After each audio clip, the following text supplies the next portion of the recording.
రవాణా మంత్రి పొన్నంతో RTC MD Nagireddy సమావేశమయ్యారు. కార్మికుల సమ్మె విరమింపచేసేందుకు ఏం చేయాలనే దానిపై చర్చ జరుగుతోంది.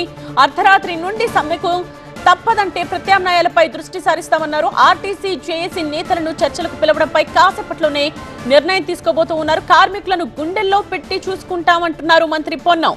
ఎవ్వరికీ నష్టం జరగకుండా చూస్తామని ఇప్పటికే పొన్నం హామీ ఇచ్చారు. స్పష్టమైన హామీ లేనిదే సమ్మె విరమణకు సిద్ధంగా లేవు యూనియన్స్. ఇక చర్చలు లేవు, సమ్మె నివారణ చర్యలు చేపట్టలేదు అంటున్నారు జేఏసీ చైర్మన్ వెంకన్న. ప్రభుత్వంలో ఆర్టీసీ ఉద్యోగులను విలీనం చేయాలని అడుగుతున్నా ప్రభుత్వం పట్టించుకోలేదు అని చెప్తూ ఉన్నారు.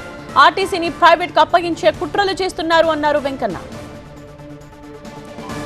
రిటైర్ అయిన ఉద్యోగుల పట్ల ప్రభుత్వ తీరు దారుణమన్నారు RTC JAC vice chairman Thomas Reddy. ప్రభుత్వం కావాలనే కార్మికులను మభ్యపెడుతూ వస్తోంది అన్నారు.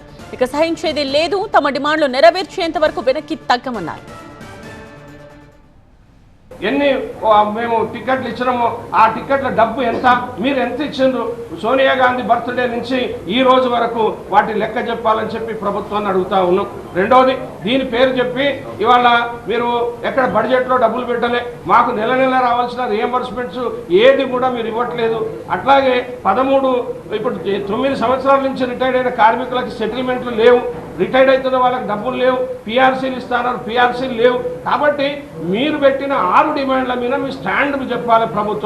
ప్రభుత్వం ఫెయిల్ అయిపోయింది. మొన్నటికి మొన్న ఎవరు ఉద్యోగం పోవంటా ఉన్నాడు ప్రభాకర్ గారు. రెండోది ఏం చెప్తా ఉన్నాడు, మీకు ఆ 2 తప్ప అన్ని చేస్తా. 6 అంటే ఏంటి, నువ్వు మేనిఫెస్టోలో పెట్టింది ప్రభుత్వంలో విలీనం, అక్కడ చట్టం చేసి ఉంది, ఆ చట్టం చేసిన దాన్ని అపాయింటెడ్ డే ఇస్తారా ఇవ్వరా, దాంట్లో కాలయాపన ఎందుకు ఇవ్వమంటే నేను కమిటీ చేసిన దాని మీద అని చెప్పిండ్రు. కమిటీ వేయలేదు, మీరు కమిటీ వేస్తే కమిటీని బహిర్గతం చేయండి అని చెప్పి డిమాండ్ చేస్తే పాత ప్రభుత్వం వేసింది అన్నారు. పాత ప్రభుత్వం వేస్తే మీరు రివ్యూ చేసిందా, కూర్చున్నారా? 2.5 సంవత్సరాలలో మీరు ఏం చేసిందని మీ ద్వారా నేను అడుగుతా ఉన్నా. అంటే ఇది కావాలని తప్పులు చెప్పే పరిస్థితి. ఇవాళ ప్రజల్ని మోసం చేస్తారా, సంఘాలను మోసం చేస్తారా?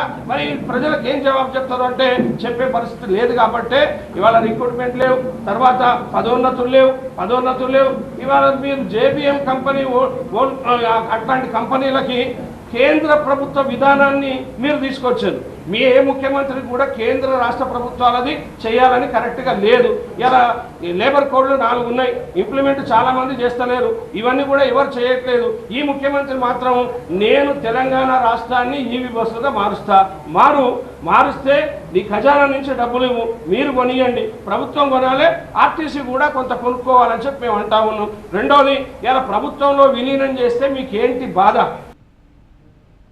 ఈ విషయానికి సంబంధించిన కంప్లీట్ డీటెయిల్స్ తో సీనియర్ కరెస్పాండెంట్ ఏలేందర్ సిద్ధంగా ఉన్నారు బస్ భవన్ నుండి. ఏలేందర్, గుండెల్లో పెట్టుకుని చూసుకుంటామని ఒకవైపు మంత్రి హామీ ఇస్తున్నా కూడా నమ్మే పరిస్థితి లేదని వీళ్ళందరూ చెప్తూ ఉన్నారు. సో ఏం జరుగుతోంది, చర్చించే అవకాశాలు ఉన్నాయా లేవా, సమావేశంలో ఏం జరగచ్చంటారు? రైట్, ఆర్టీసీ జేఏసీకి పిలుపునిచ్చినటువంటి సమ్మె విషయం పైన ఇప్పటికే ఆర్టీసీ ఉన్నతాధికారులతో రవాణా శాఖ మంత్రి పొన్నం ప్రభాకర్ కొద్దిసేపు క్రితం మీటింగ్ పూర్తి చేశారు. సో ఒకవేళ వీళ్ళు సమ్మెకి వెళ్తే ఏంటి పరిస్థితి అనే అంశాలకు సంబంధించి ఒక ప్రత్యామ్నాయ ఏర్పాట్లు ప్రజా రవాణా వ్యవస్థ ఇది ముఖ్యమైనది. ముఖ్యంగా హైదరాబాద్ లాంటి ప్రాంతంలో చాలా ముఖ్యమైనటువంటి వ్యవస్థ. సో ఇలాంటి పరిస్థితుల్లో ఎలాంటి ప్రత్యామ్నాయ ఏర్పాట్లు చేసుకోవాలి, ఎలాంటి అవకాశాలు మనకు ఉన్నాయనే అంశాలపైన చర్చ జరుపుతూనే దాంతోపాటుగా వీళ్ళ డిమాండ్స్ ఏంటి, వీళ్ళతో ఎట్లాంటి అంశాలపైన చర్చించాలి, వీళ్ళకి ఎలాంటి హామీలు మనం ఇవ్వచ్చు అనే అంశాలకు సంబంధించి కూడా చర్చ జరిగింది. అయితే ఆర్టీసీ జేఏసీ ఒకటే ప్రధానంగా చెప్తుంది, ఇచ్చిన హామీలు కావచ్చు, మాకు ఇచ్చినటువంటి హామీలు మేనిఫెస్టోలో పొందుపరిచినటువంటి అంశాలు ఏవైతే ఉన్నాయో ఈ 2.5 సంవత్సరాల్లో ఒక్కసారి కూడా వాటిపైన చర్చించలేదు, మాతో మాట్లాడలేదు అనేది వీళ్ళు చాలా బాధపడుతూ చెప్తున్నటువంటి మాట. సో ఇప్పటికైనా సమ్మె అనౌన్స్ చేసినప్పటికీ కూడా ఇప్పటికీ మమ్మల్ని పిలిచి మాట్లాడలేదు అనేది వీళ్ళు ప్రధానంగా ఎత్తి చూపిస్తున్నటువంటి సమస్య. అయితే ఆర్టీసీలో విలీనం అంశం కావచ్చు, అదేవిధంగా యూనియన్ల అంశం కావచ్చు, ప్రైవేట్ ఈవీ బస్సులకు కొనుగోలు అంశం కావచ్చు, ఇవన్నీ కూడా పెద్ద సమస్యలు. ఇవి ప్రభుత్వంతో చర్చించాల్సినవి. రవాణా శాఖ మంత్రిగా ఆర్టీసీ ఎండీగా మేము తీసుకోవాల్సినటువంటి నిర్ణయాలు కావు. సో ప్రభుత్వంతో చర్చించిన తర్వాత, ఆర్థిక శాఖ మంత్రితో మాట్లాడిన తర్వాత వీటిపైన నిర్ణయం తీసుకుంటాము. సో దీనికి సంబంధించి ఒక కమిటీ వేయడం జరిగింది. ఆ కమిటీ చర్చిస్తుంది. కమిటీ దీనికి సంబంధించిన పూర్తి నివేదిక ఇచ్చిన తర్వాత ఒక సొల్యూషన్ వస్తుందనేది ప్రభుత్వం రవాణా శాఖ మంత్రి చెప్తున్నారు. సో ఆ కమిటీ ఇప్పటివరకు ఎన్నిసార్లు భేటీ అయింది, ఆ కమిటీలో భేటీ అయిన తర్వాత ఎలాంటి అంశాలు చర్చించారు, ఒక క్లూ అయినా మాకు ఇవ్వండి అనేది వీరు చెప్తున్నారు. సో ఓవరాల్గా ఎవరికి వారు మా సమస్యలపైన చర్చించేందుకు మమ్మల్ని పిలిచి మాట్లాడండి అనేది ఆర్టీసీ జేఏసీ చెప్తుంటే, మీ సమస్యలపైన చర్చించి మాట్లాడడానికి నేను ఎప్పుడు సిద్ధంగా ఉన్నాను, మా తలుపులు తెరిచే ఉన్నాయని చెప్పేసి మంత్రి చెప్తున్నారు. సో ఒకరికొకరు ఎవరు ముందడుగు వేయకుండా ఈ సమస్యలు సాగదీస్తున్నటువంటి పరిస్థితి కనిపిస్తుంది. ఈ నేపథ్యంలోనే ఈరోజు క్లారిటీ వచ్చే ఛాన్స్ అయితే ఎక్కువగా కనిపిస్తుంది. వీళ్ళ అంశాలపైన ఆర్టీసీ జేఏసీని పిలిచి మాట్లాడే అవకాశం అయితే సాయంత్రం లోపు కనిపిస్తుంది. సో ఒకవేళ సాయంత్రం లోపు కూడా పిలిచి మాట్లాడకపోతే మాత్రం సమ్మె యథాతథంగా కొనసాగుతుంది అనేది ఆర్టీసీ జేఏసీ చెప్తుంది. ప్రభుత్వం మాత్రం ఇటు ప్రైవేట్ బస్సులు, ఎయిర్ బస్సులు ఏవైతే ఉన్నాయో వాటితో పాటుగా ప్రైవేట్ స్కూల్ బస్సులు, కాలేజ్ బస్సులతో పాటుగా ప్రజలకు ఇబ్బంది కలగకుండా విషయాలపైన అంటే ఇబ్బంది కలగకుండా ఉండేందుకు ప్రత్యామ్నాయ ఏర్పాట్లు చూసుకుంటూనే ఒక మీటింగ్ ఏర్పాటు చేసే ప్రయత్నంలో అయితే ఆర్టీసీ యాజమాన్యం అయితే కనిపిస్తుంది.